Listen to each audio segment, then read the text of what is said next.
It's your time. It's his time. It's Bam's time. Bam's time to sign. Hey, back at it again, man. We have this legendary duo's beef got ugly with Russell Westbrook and Kevin Durant. Let's see what this video is talking about. Let's get it. They are two of the best players of this millennium. This shit definitely. Together, they were supposed to become a dynasty. Playoff disappointments, they were headed for an ugly divorce. What came next was a series of provocations, subtle insults, and awkwardness. This is the story of the love-hate relationship between Kevin Durant and Russell Westbrook, and how they went from supporting teammates to an ugly beef. From 2007 to 2009, the Oklahoma City Thunder selected 3 of the 10 best players of this generation in consecutive drafts. After they drafted Kevin Durant and relocated to Oklahoma in 2008, they also added Russell Westbrook, James Harden, and Serge Ibaka. The work they did in those 3 seasons was equivalent to winning the Mega Millions lottery 3 times in a row. But there were some serious growing pains from the start. Durant and Westbrook were both 20 years old when they played together for the first time, and it was obvious that finding the balance between the two would take some adjustment. A setup role didn't come naturally to the fiery, dynamic Westbrook, who had never been a full-time point guard.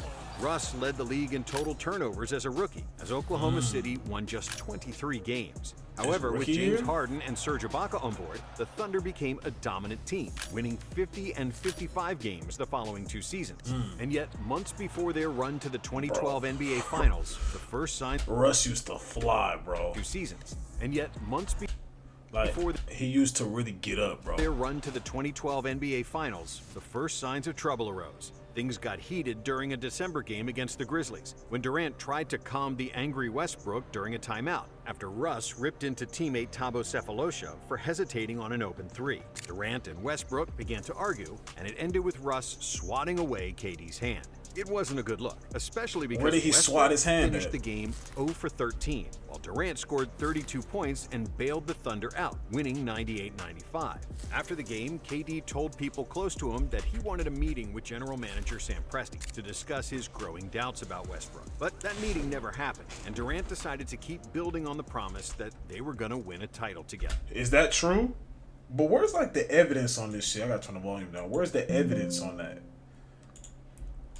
We're going to disagree sometimes, like I've always been saying, but I'm behind him 110%, and he's the same way with me. And for the remainder of the 2012 season, it was mostly smooth sailing. OKC had the 2nd best record in the West, with the 2nd best offensive rating in the league, as nobody could stop the 3-headed monster of Durant, Westbrook, and Harden. The Thunder were dominant in the playoffs, sweeping Dirk and the Mavs, getting past Kobe and the Lakers in 5, and then defeating Duncan and the Spurs in 6 games to reach the NBA Finals against Miami. However, despite KD playing a monster series, averaging 30 points on 55% shooting, and Russ not too far behind with 27, 6, and 6, James Harden disappointed.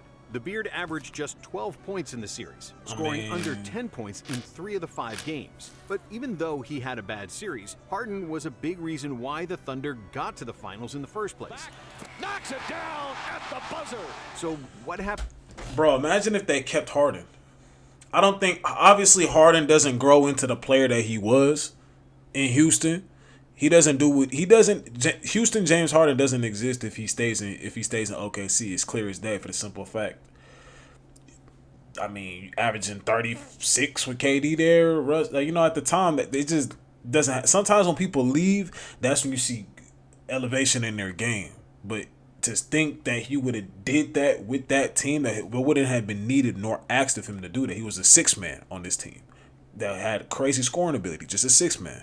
So I just always wonder, like, did they pull the plug too soon? Y'all was just in the finals, or did I don't know what it is. If James Harden just left on his own, if he got, I think he did get traded actually, but I don't know. So I believe some teams really do be pulling the plug too soon. But next was one of the biggest mistakes in recent NBA history. Just days before the start of the 2013 season, the Thunder traded Harden. They didn't want to give Harden the max. Their position was everyone who's re-signed here has sacrificed a little something, even Durant, even Russell Westbrook, so they were looking for Harden to be willing to take a little less than the max. Even though he still had 1 year left on his rookie contract, OKC was afraid to go into luxury tax. And instead of giving Harden a full $60 million max contract, they only offered him $56 million. which James took as an insult. So, for about $4 million, the Thunder lost a future Hall of Famer, and they got 10 cents on the dollar in return. But even though they made a colossal mistake, they were still good because they still had Russ and KD. In 2013, the Thunder won 60 games. They had the best offensive rating in the league, but after a collision with Patrick Beverley in the first round of the playoffs, Russell Westbrook tore his meniscus. Russ ain't fuck with Pat Bev for so long because of this. They cool now. But and I ain't gonna lie with him, fuck, bro, this type of shit, I be telling people this, even when you playing at the gym. But after a collision with Patrick Beverley, like, I don't think Pat Bev woke up saying, I'm about to injure him.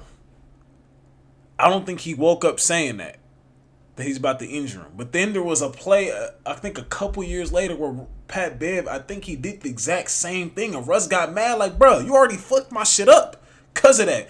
I don't know, what year was that? It was another year where Pat Bev kept telling Russ, bro, that was years ago. Get over it. I forget what year it was, bro. It may have been 2017, 2018 year. I don't remember, but I know it was another collision. Russ didn't get hurt, fortunately. But Russ for sure just got hella mad, bro.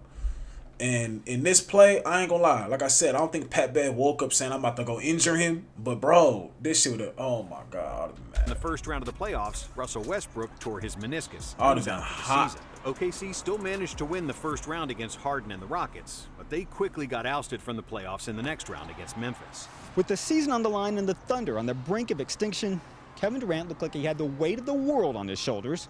And while we're used to the guy making Superman-like plays, he has clearly found his kryptonite in the Memphis Grizzlies. What happened? KD hit only 5 of 21 shots for 21 points. And we fought every single game. Every one of these games came down to the last few minutes. And it was unfortunate that we didn't come out on the winning side. With Westbrook undergoing 3 knee surgeries and missing half of the 2014 season, the Thunder needed KD to play perfectly just to make the playoffs. And Durant did exactly that, entering God mode, averaging 35 points, 7.5 rebounds, and 6.3 assists without Westbrook in the lineup. After the All-Star break, Russ returned. The injury report for the Thunder, none in the starting lineup. I think this was against the Heat. This is against the Heat. Christmas Day, following the 3rd knee surgery within a year. But the Thunder were like I said, this was against the Heat. I watched this. This is the game LeBron dunked on Serge Ibaka and broke his nose. You know, Russ, obviously I'm a Russell Westbrook fan.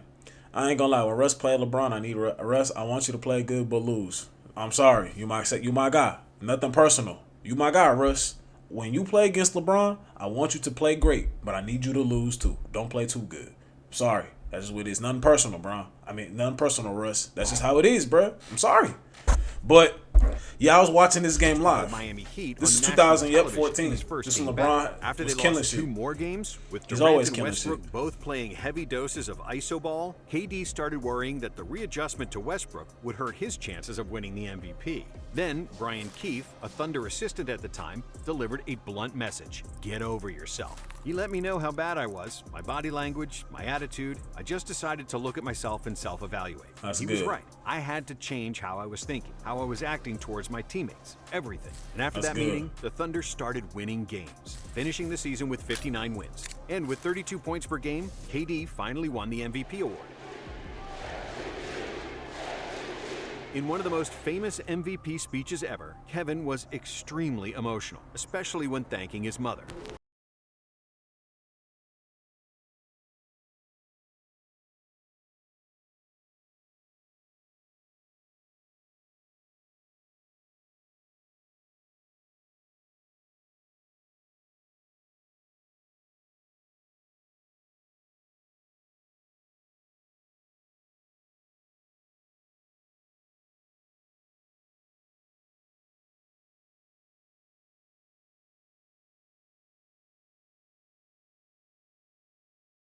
I love you, man. I love you. But in the 2015 season, the roles were reversed. It was Durant who missed the majority of the season due to a Jones fracture in his foot. The NBA's MVP has a foot fracture. He'll need surgery, likely out 6 to 8 weeks. And in his absence, Westbrook was fully unleashed. Averaged 28. League-leading 28 points. 28. However, without KD, the Thunder missed the playoffs. Bro, it was some y'all gonna see right here. The Thunder, technically, they made the playoffs. They had the same. Look, as you can see right here, they had the same record as the Pelicans. This is before the playing bullshit that they have now. They had the same record as the Pelicans, but the Pelicans won. Like, you know, West teams play each other multiple times throughout the year. It's not like the East versus West one time. So, the Pelicans pretty much won majority of the games that they played against the Thunder. So they just gave it to the Pelicans. Oh shit, bruh. By one game. And despite their superstars thriving on their own, it was clear that the Thunder needed them both to be successful.